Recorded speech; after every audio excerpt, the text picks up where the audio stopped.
voy a tocar el tema de la aproximación semiológica al cáncer broncogénico.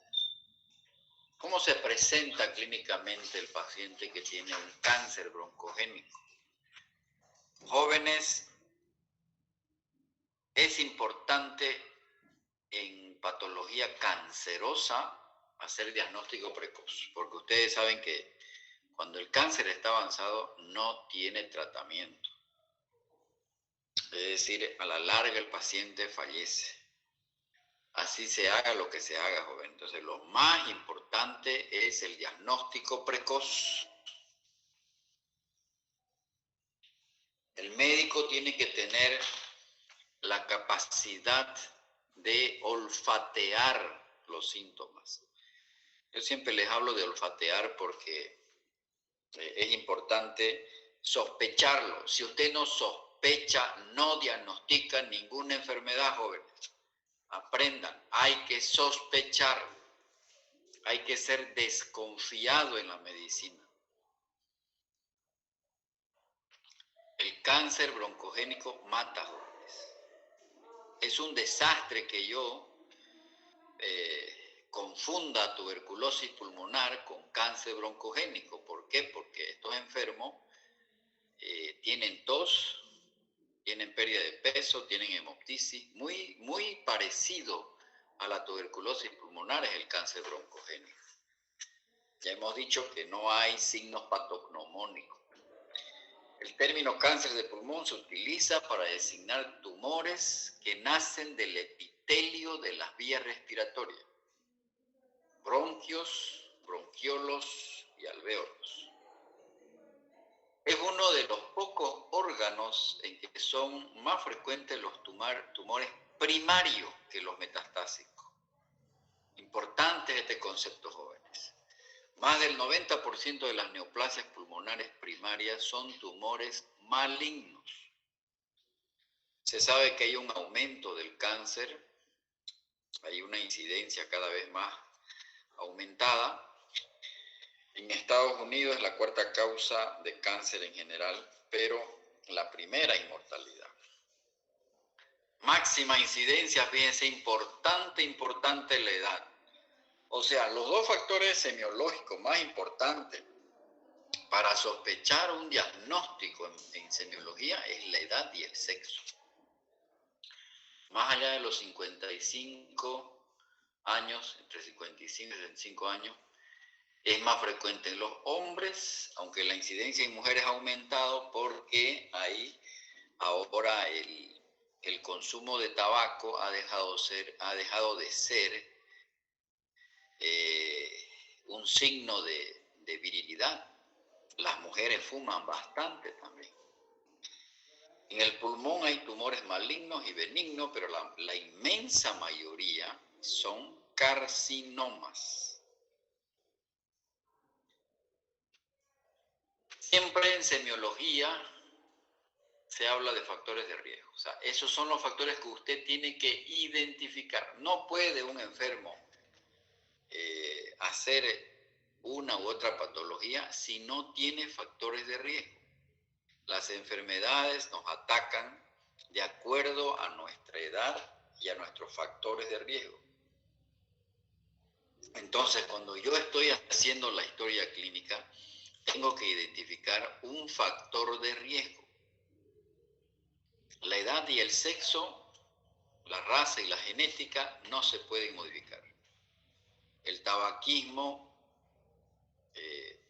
encabeza la lista como un factor modificable para el cáncer de pulmón. Dieta, exposición laboral, no se olviden de la neumonoconiosis, la exposición a los polvos, que pueden ser de diferentes tipos. Por lo tanto, no puede uno sospechar un cáncer en una persona, como dice la diapositiva, antes de los 30 años. Eso es muy raro, ¿no? A no ser que la persona haya empezado a fumar muy joven. Aumenta con rapidez desde menos de un caso por 100.000 habitantes antes de los 30 años. Y fíjense cómo es sustancial la incidencia, porque en menores de 30 años, Montero tiene 140.000 habitantes. 140.000 habitantes.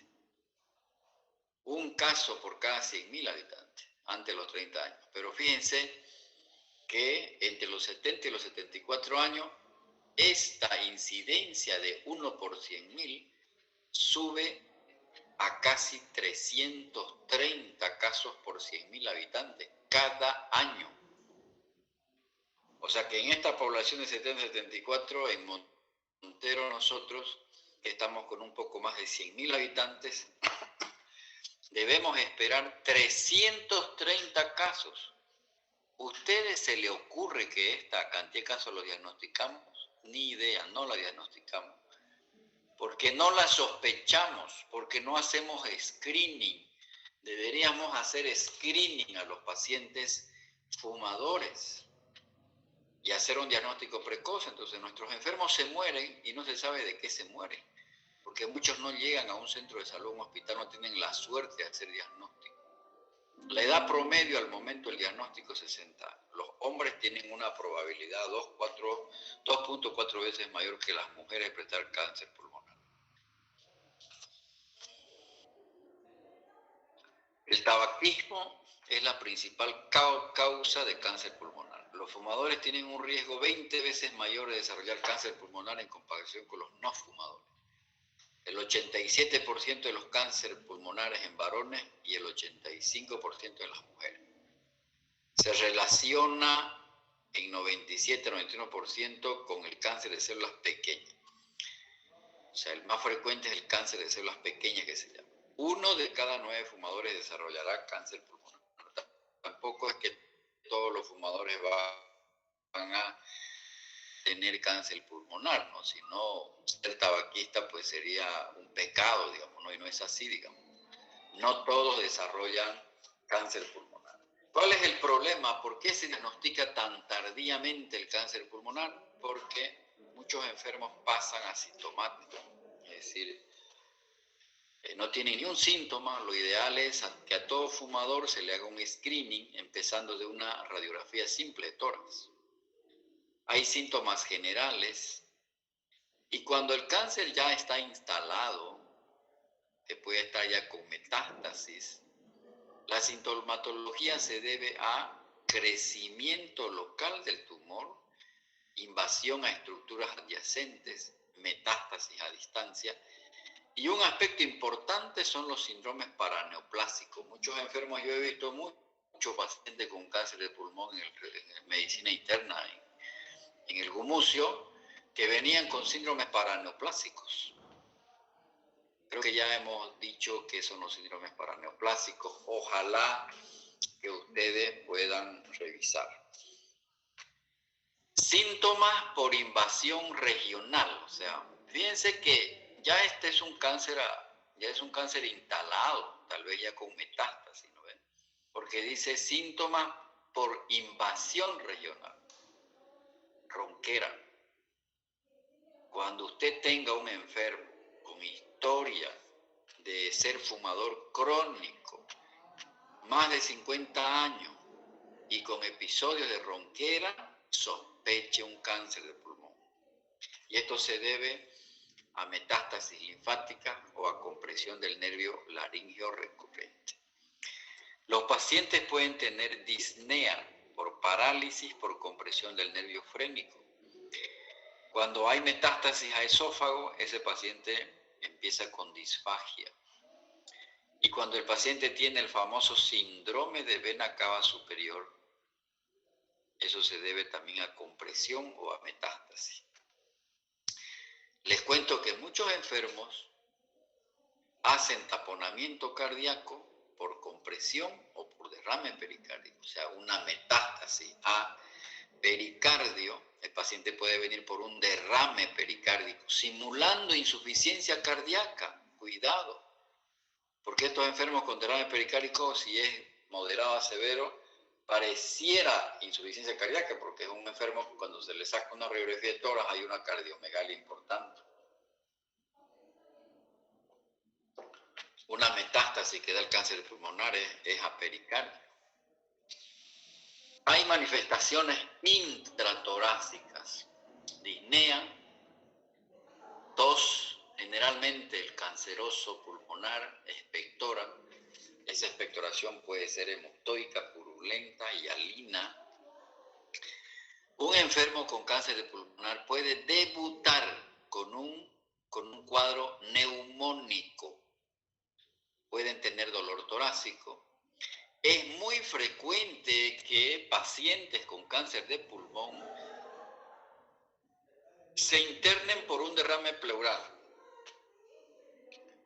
Este derrame pleural habitualmente es masivo, de todo un campo pulmonar, y es de tipo recurrente porque resulta que usted drena ese derrame pleural y pasan unos 2 a 3 meses y vuelve el paciente con derrame pleural. Es muy frecuente la presentación del derrame pleural como expresión de un cáncer pulmonar. Derrame pleural en un paciente añoso, 2 posibilidades diagnósticas. O es tuberculosis o es cáncer de pulmón. O un mesotelioma, ¿no? Un problema de la hoja pleural. Fíjense cómo hay una correlación entre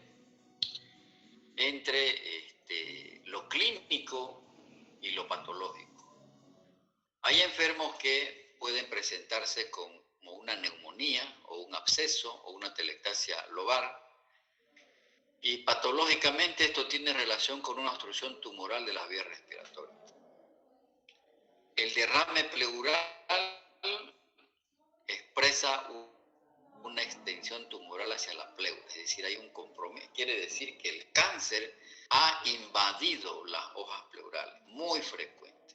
Si el paciente se presenta con ronquera es porque ese cáncer ha hecho metástasis al nervio laríngeo recurrente. Si hace metástasis esófago, se va a presentar el paciente con disfagia. Si hace invasión al nervio frénico, el paciente puede tener parálisis diafragmática. Les cuento que yo he visto enfermos con hipos persistentes. O la familia te dice, cada vez le viene hipo, doctor, y sin motivo. Si tiene historia de ser fumador y ha bajado de peso, cuidado de que sea un cáncer, ¿no? Miren cómo es la medicina.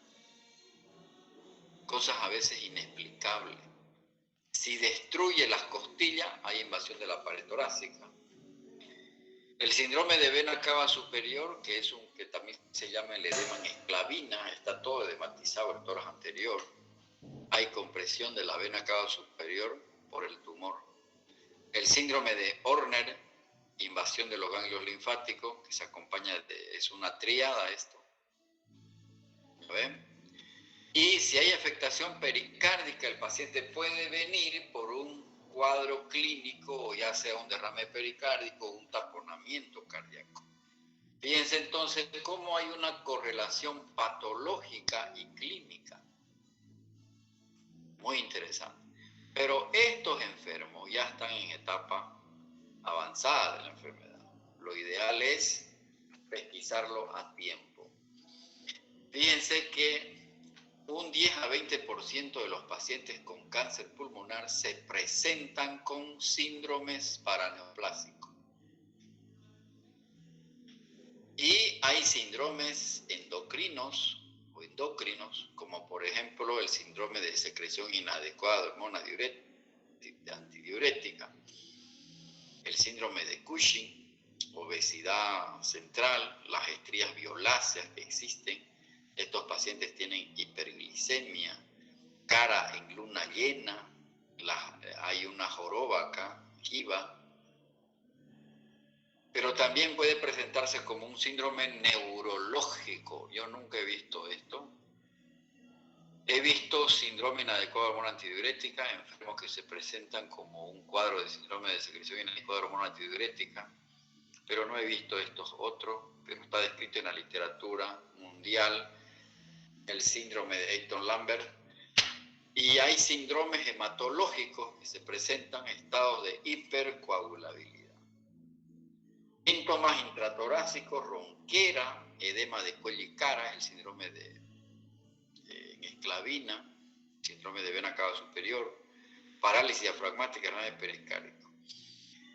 Resulta que Pancuas, el doctor Pancuas, decía que cuando el cáncer de pulmón afecta al lóbulo superior, al vértice, puede el paciente venir con un dolor en el brazo superior, dolor en el hombro, y eso quiere decir que el tumor está localizado en el lóbulo superior. Hay síntomas broncopulmonares, irritación, obstrucción bronquial. Muchos enfermos, obviamente uno de los síntomas cardinales del cáncer de pulmón es la tos. Un paciente que tiene historia crónica de tos, mayores de 65, 70 años, con historia de ser fumador, descarte cáncer de pulmón. Si tiene expectoración, descarte tuberculosis. Sale negativa la baciloscopía, no deje de pensar en cáncer de pulmón.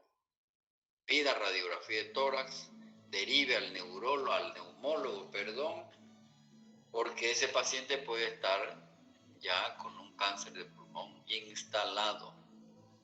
Por lo tanto, jóvenes, no hay síntomas específicos del cáncer de pulmón. La sospecha hay que olfatearla, jóvenes. Uno tiene que sospechar el cáncer de pulmón. El examen físico puede ser normal. Pueden haber sibilancias o estertores, puede haber matidez. Las vibraciones vocales pueden estar disminuidas.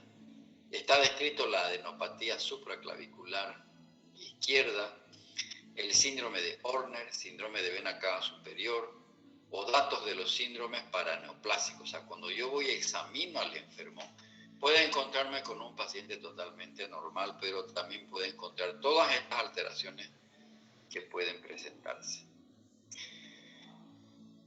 Obviamente, todos los cánceres producen síntomas constitucionales, pérdida de peso, astenia, dinámica y malestar general.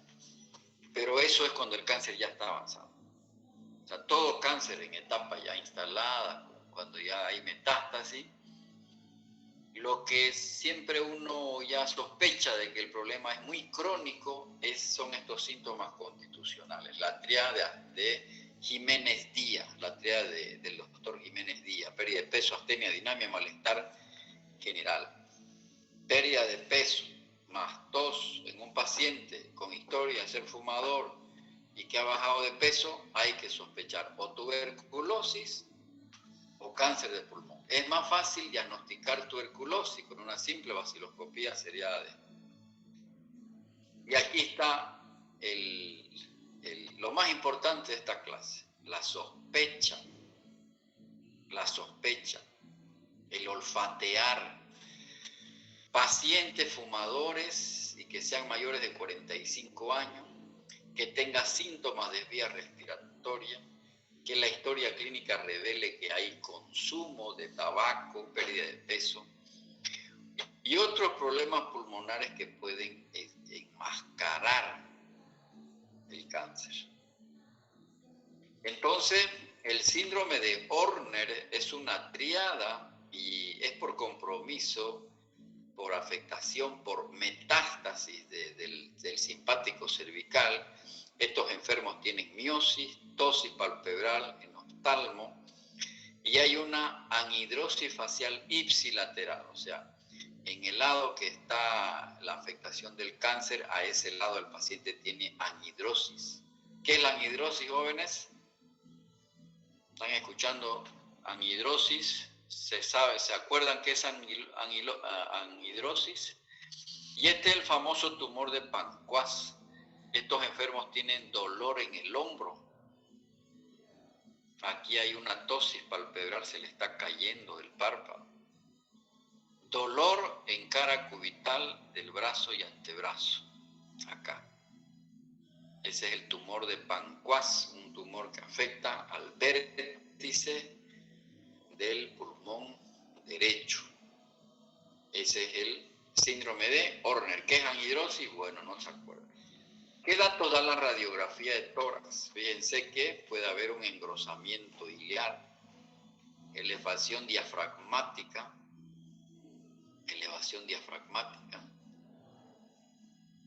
espiculado, parece esto con espículas, cuidado, cuando hay estas imágenes. Si usted no las sabe interpretar y si el imaginólogo no se las ha interpretado, refiera este paciente al neumólogo. En la medicina tenemos que reconocer nuestras limitantes, jóvenes. Cuando yo veo algo que yo no lo sé interpretar, entonces busco ayuda, debo referir al especialista. El cáncer pulmonar se clasifica en cáncer de células no pequeñas y en cáncer de células pequeñas. El 85% de los casos corresponden a cáncer de células no pequeñas, que es el más frecuente, y el 15% a cáncer de células pequeñas. O sea, lo más frecuente es el cáncer de células no pequeñas. Eso es un dato histológico, obviamente, que es el anatomopatólogo que lo va a hacer. Que no nos interesa demasiado porque tengo una clase no de anatomía patológica, sino de SMI. Hemos dicho que una de las presentaciones muy frecuentes del cáncer pulmonar es el derrame pleural y es de tipo recidivante. Derrame pleural izquierdo, en este caso hay una imagen de opacidad que está borrando el seno costodiafragmático izquierdo. Usted drena este líquido pleural, lo manda al laboratorio. Importante es saber pedir los exámenes. ¿Qué voy a pedir si sospecho cáncer? ¿Qué voy a pedir si sospecho tuberculosis? Tengo que saber qué pedir. Eso vamos a ver al año en semiología, en el modo de neumología más profundo.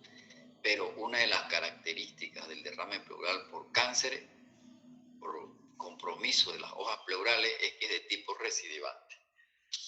He visto enfermos que llegaban al hospital, hacíamos diagnóstico de derrame pleural, sospechábamos cáncer, le drenábamos y a los 3 meses, a los 2 meses volvían otra vez con un derrame pleural, de tipo recidivante. Este tipo de lesiones también he visto en el gumucio, contornos muy irregulares, espiculado, hay unas espículas aquí, es decir, no es algo homogéneo, sino así se llaman, contornos irregulares o espiculados, son malignos, tienen esa característica. Por eso les digo, uno le toma una radiografía de tórax a un enfermo y ve imágenes muy raras, muy feas, muy distorsionadas, mándelo al neumólogo porque puede ser un cáncer de pulmón. Esta es otra presentación muy frecuente, el ensanchamiento del mediastino superior.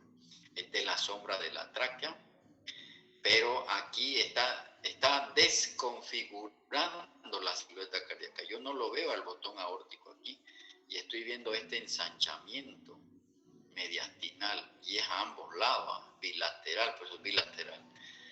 Y esto se debe a adenopatías. Hay un compromiso linfático y hace ver un mediastino ancho. Entonces el mediastino ancho hay que siempre sospechar de que puede ser una metástasis por algún cáncer de intratorácico. Mucho cuidado con eso. ¿Está claro? Entonces fíjense ustedes que la clínica es muy importante. No hay síntomas específicos del cáncer pulmonar. Por eso es que es difícil la medicina jóvenes. El médico tiene que tener mucho olfato para diagnosticar las enfermedades. ¿Y cómo uno sospecha? Por factores de riesgo. Hay que averiguar si tiene historia de consumo de tabaco, más la edad y más algunos síntomas. Descarto primero en nuestro medio tuberculosis. Yo creo que en un lugar, en un país rico, donde un enfermo va por síntomas de tos, hemoptisis, pérdida de peso, Obviamente no van a sospechar en tuberculosis, porque la tuberculosis es una enfermedad de países pobres. Lo primero que van a sospechar o es una bronquiectasia o es un cáncer de pulmón, pero en nuestro medio, en países pobres, un paciente que acude por tos, por hemoptisis, pérdida de peso, lo primero es tuberculosis. Ahora, lo ventajoso es que la tuberculosis fácilmente pues, se descarta o se diagnostica a través de una baciloscopía seriada de esputo, ¿no? Hay que pensar en tuberculosis hasta en los muertos. Entonces, descarto primero tuberculosis, si sale negativa, entonces debo enfocarme en cáncer de pulmón.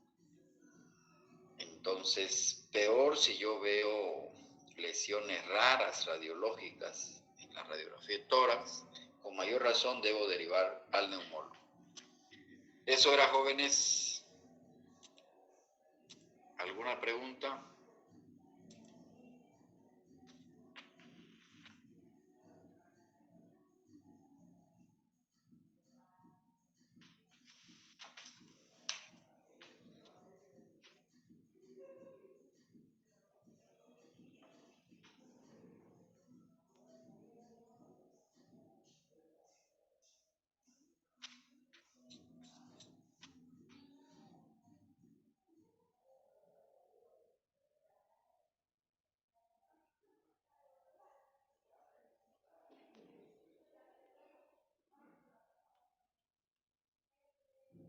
¿Alguna pregunta?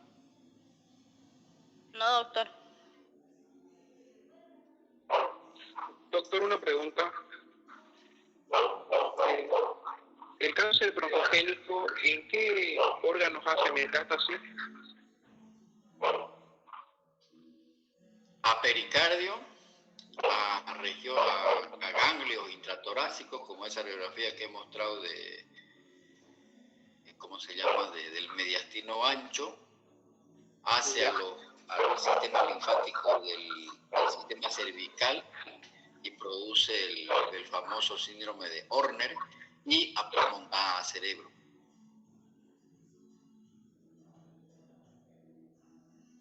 Ya, doctor, gracias.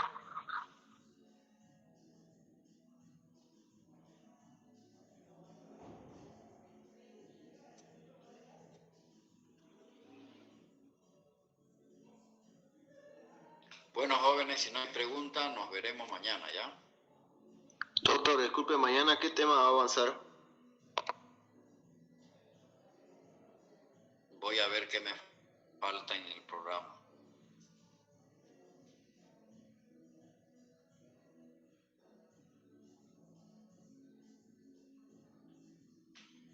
Ok, nos vemos entonces.